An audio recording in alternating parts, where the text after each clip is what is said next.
ছয় ছক্কার আজকের বিষয় একটি অদ্ভুত প্রতারণা কিংবা চক্রান্তের কাহিনী। ভারতে সবাই যখন ঘুমিয়েছিল সেই সময় কাতার বিশ্বকাপের বাছাই পর্বের খেলায় ভারতকে 2-1 গোলে হারিয়েছে। এই খবরটি অবশ্যই পুরনো, কিন্তু যে খবরটি নিয়ে ইতিমধ্যে আলোড়ন চলেছে গোটা ফুটবল দুনিয়ায় সেটি হচ্ছে কাতারের প্রথম গোলটি নিয়ে। প্রাধান্যের প্রথম গোলটি যেটি হয় সেই গোলটি সাইডলাইনের বাইরে থেকে বলটিকে নিয়ে হয় বলে অ্যাকশন রিপ্লেতে টেলিভিশন ক্যামেরা এবং সর্বত্র দেখা গেছে। কিন্তু রেফারি তা সত্ত্বেও গোলটির সিদ্ধান্ত দিয়েছেন। কাতার বনাম ভারতের এই ম্যাচটিতে, বিশ্বকাপের বাছাই পর্বের ম্যাচটিতে ভারতের সামনে ইতিহাস গড়ার সুযোগ ছিল।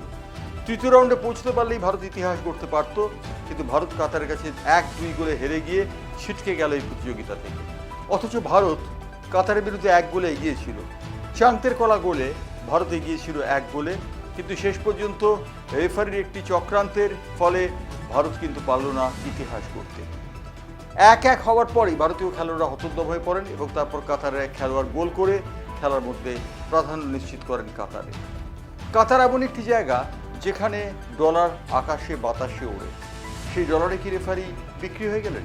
এই প্রশ্নটি এই মুহূর্তে দানা বাঁধছে সমস্ত ভারতীয়দের মনে। ভারতের ফুটবল অনুরাগীরা যারা রয়েছেন তারা প্রতিবাদে সরব হচ্ছেন, ফিফার কাছে চিঠি দেবার জন্য তারা প্রস্তুত হচ্ছেন। একটু আগেই আমরা কথা বলেছিলাম এরকম এক ফুটবল অনুরাগী অর্ণব দত্তর সঙ্গে।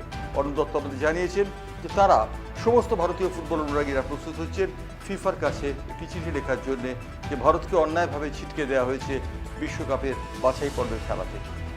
বিশ্বকাপের বাছাই পর্বে কাতারকে হারাতে পারলেই ভারত তৃতীয় রাউন্ডে যেত এবং তৃতীয় রাউন্ডে গিয়ে তারা ইতিহাস সৃষ্টি করতে পারত।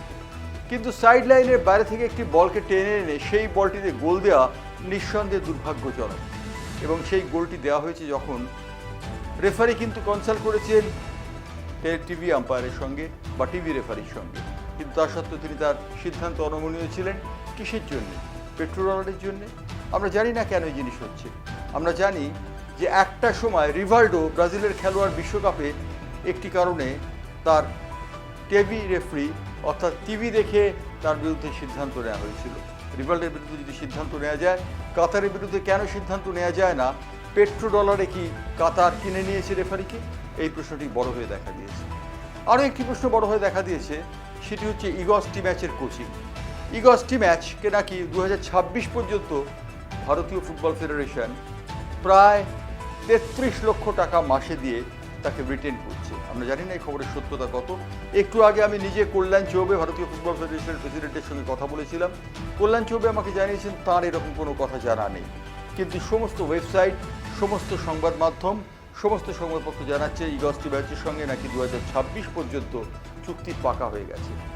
এতদিন পর্যন্ত ইগর স্টিম্যাচ পেতেন মাসে 25 লক্ষ টাকা, সেই টাকা বেড়ে হচ্ছে 33 লক্ষ। কাটমানির খেলা কি এর মধ্যেও আছে? এই প্রশ্নটিও কিন্তু বড় হয়ে দেখা দিয়েছে। অর্থাৎ ডলার এবং টাকা এই মুহূর্তে এই দুটি ভারতীয় ফুটবলের অন্যতম আলোচনার বিষয়। তার কারণ যে ঘটনাটি ঘটেছে কাতারের মাঠে, কাতারের স্টেডিয়ামে, তা একই সঙ্গে ফুটবলকে স্তম্ভিত করে দেবার পক্ষে যথেষ্ট। এবং ইগর স্টিম্যাচ যদি থেকে যান তাহলে সেটিও হবে একদম অভাবনীয় ব্যাপার। স্টিম্যাচ অবশ্য বলেছেন যে ভারত যদি তৃতীয় রাউন্ডে উঠতে না পারেন তিনি নাকি চলে যাবেন, পদত্যাগ করবেন। কিন্তু কুয়েটদের এই কথা বা ক্রোয়েশিয়ান কোচের এই কথা কতটা যথার্থ আছে তাই নিয়ে কিন্তু প্রশ্ন উঠে যাচ্ছে। কল্যাণ চৌবে আজকে জানিয়েছেন তার জানা নেই এই বিষয়টি নিয়ে। তাহলে কার জানা আছে? ভারতীয় ফুটবল ফেডারেশনের সর্বোচ্চ কর্তা যিনি আছেন তিনি যদি জানতে না পারেন তাহলে কে জানতে পারবেন এই বিষয়টি নিয়ে? 11ই জুন অর্থাৎ মাত্র গতকাল কাতার ম্যাচের শেষে ইগর স্টিম্যাচের চুক্তি শেষ হয়ে গেছে। তারপর তার চুক্তিকে নবীকরণ করা হচ্ছে, এই বিষয়েও কিন্তু নীরব ফুটবল ফেডারেশন। এই মুহূর্তে ডলার এবং টাকা এই দুয়ের টানাপোড়েনে ফুটবল দুনিয়া রীতিমতো বিপর্যস্ত। আমরা জানি না কি হয়েছে, রেফারি কেন এরকম একটি সিদ্ধান্ত নিলেন, তো রেফারির সিদ্ধান্ত যে সঠিক ছিল না সে কথা সবাই বলতে পারে। ক্রিকেটে যেমন ডিআরএস সিস্টেম রয়েছে, ফুটবলে ডিআরএস সিস্টেম চালু করা যায় কি না সে নিয়ে কিন্তু কথা উঠতে আরম্ভ করেছে। ডিআরএস সিস্টেম যদি চালু করা যায় তাহলে অবশ্যই এই বিষয়টি প্রতিভাত হবে যে কাল ম্যাচ থেকে বল বাইরে, সাইড লাইনের বাইরে থেকে নিয়ে এসে গোল করেছিলেন কাতারের গোলদাতা। আর ডিআরএস সিস্টেম চালু না হলেও ম্যাচ অ্যাসিস্ট্যান্টস অর্থাৎ রেফারি ভিডিও সুযোগ নিতে পারে। বিশ্বকাপে রিভাল্ডোর বিরুদ্ধে যদি ব্যবস্থা নেওয়া যায় তাহলে কেন কাতারের বিরুদ্ধে ব্যবস্থা নেওয়া যাবে না? এই প্রশ্নটিও বড় হয়ে দাঁড়াচ্ছে। এই ছিল আজকে ছয় ছক্কা। আমরা আপাতত এখানেই শেষ করব।